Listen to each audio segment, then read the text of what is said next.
বন্ধুরা আশা করি সকলেই ভালো আছেন। তো আপনারা যদি বাংলা লিঙ্ক সিম ব্যবহারকারী হয়ে থাকেন তাহলে আজকের এই গুরুত্বপূর্ণ ভিডিওটি শুধুমাত্র আপনাদের জন্য। কারণ আজকের এই ভিডিওতে আমি দেখাবো কিভাবে আপনারা নিজেদের বাংলা লিঙ্ক সিমের নাম্বার বের করবেন বা দেখবেন। তাই আজকের এই ছোট্ট ভিডিওটি টানাটানি না করে শেষ পর্যন্ত দেখতে থাকুন।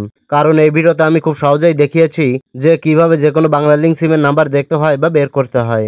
ওকে, তো মাত্র ছোট্ট একটি কোড ডায়াল করার মাধ্যমে আপনি আপনার নিজের বাংলা লিঙ্ক সিমের নাম্বার বের করতে পারবেন। তো নিজের বাংলা লিঙ্ক সিম নাম্বার বের করার জন্য আপনাকে সরাসরি ডায়াল প্যাডে চলে আসতে হবে।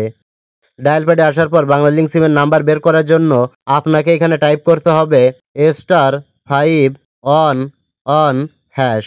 আমি আবারও বলছি, ডায়াল প্যাডে টাইপ করবেন *511#। এই কোডটি কিন্তু আপনাকে এখানে টাইপ করতে হবে। তো এই কোডটি ডায়াল প্যাডে টাইপ করার পর আপনার বাংলা লিঙ্ক সিম থেকে ডায়াল করে দেবেন। ডায়াল করার পর দেখতে পাবেন একটা নোটিশের মাধ্যমে আপনার বাংলা লিঙ্ক সিমের নাম্বারটা কিন্তু দেখিয়ে দিচ্ছে। দেখতে পাচ্ছেন খুব সহজেই কিন্তু বাংলা লিঙ্ক সিমের নাম্বার বের করা সম্ভব। আশা করি বিষয়টা ভালোভাবে বুঝে নিয়েছেন যে কিভাবে যে কোনো বাংলা লিঙ্ক সিমের নাম্বার ছোট্ট একটি কোড ডায়াল করার মাধ্যমে দেখতে হয় বা বের করতে হয়। তো ভিডিওটি দেখে যদি আপনি উপকৃত হয়ে থাকেন তাহলে ভিডিওটিতে একটি লাইক করে দেবেন। আর চ্যানেলটি সাবস্ক্রাইব না করে থাকলে এখনই সাবস্ক্রাইব করে চ্যানেলের সাথেই থাকবেন।